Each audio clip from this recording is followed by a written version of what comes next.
Hi guys, I'm Indira. Today I want to present about meaning and component. Let's begin in the first point is meaning. The main meaning of a lexical item is analyzed by identifying its component and the way in which they are combined. In a sense, the process of semantic analysis is the converse of the process of compositions by which we determine the meaning of a complex expression on the basis of its component and its structure. Therefore, analysis into meaning component is called decompositions. The next point is 7.1 the structuralist approach. The first, language as a system of signs. A science, for example, a word consists of two parts. One part is its sound form, the other part is its meaning. The associations between form and meaning of the signs is fixed by conventions of language use. The language system is a very complex structure formed by units at the different level, such as single sound, syllables, word, synthetic pre-sentence. Synthetic phrase and the sentence. A science consists of science only as a part of a system, only insofar as it is related to and a different from the other signs of the language. These hold for both the form and the meaning of a science. The structuralist notions of meaning is too radically rational. Strictly speaking, it implies that we cannot determine the meaning of lexems independently, but only in relations to the meaning of other lexems. These notions of meaning is not commonly accepted. Next point is symptomatic and paradigmatic relations. In the original terminology of the structuralisms, such as complex is called syntagm, from ancient Greek syntagma, compound.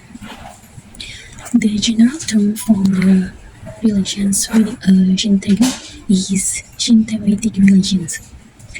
The symptomatic relations that a given unit bears to other constituents, the constituents are determined by its combinatorial properties. For each position, we can determine which units can occur in these positions. The set of all alternatives is called a paradigm. For ancient Greek, paradigm, something shown side by side. The units within a paradigm exhibit relations of difference and similarity. These are called paradigmatic relations. The next point is 7.2, applying the structuralist approach to meaning. There have many components. The first is semantic units like morpheme and lexems, such as minimal semantic units called morpheme.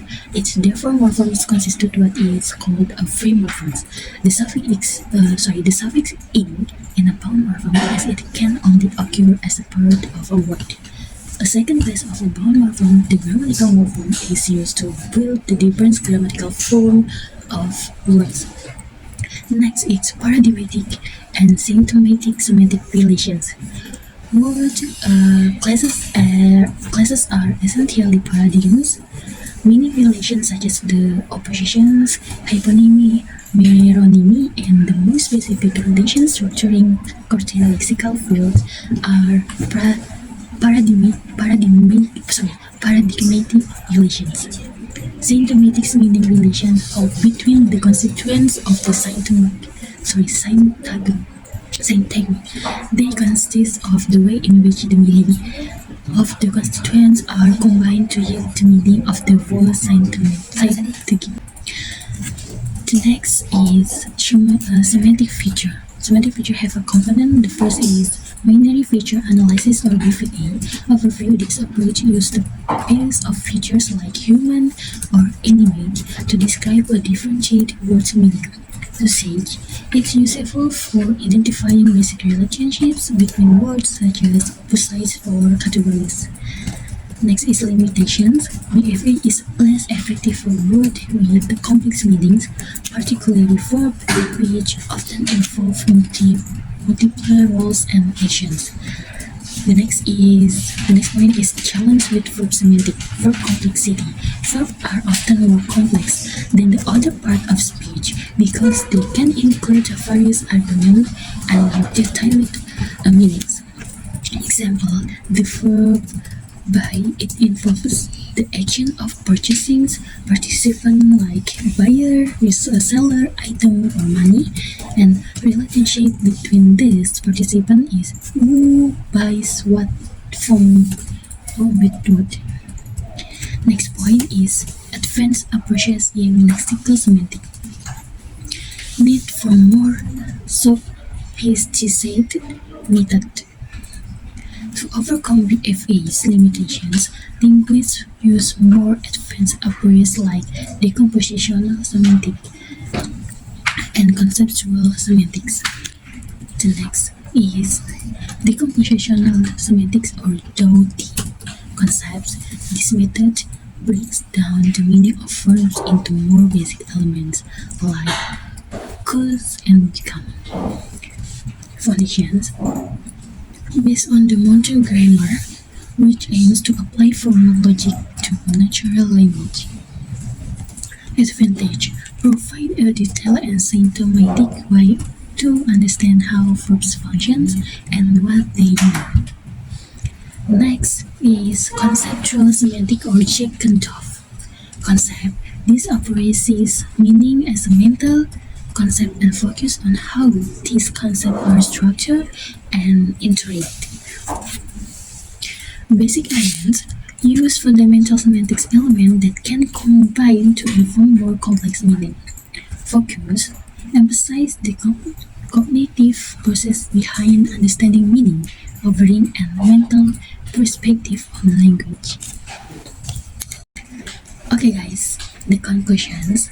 The four theories with respect to the objective of semantic decomposition set out in the beginning. M. Providing models of the word meaning. B. Reductions of word meaning to composition of basic meanings. A. Allowing a precise interpretations of lexical meaning items.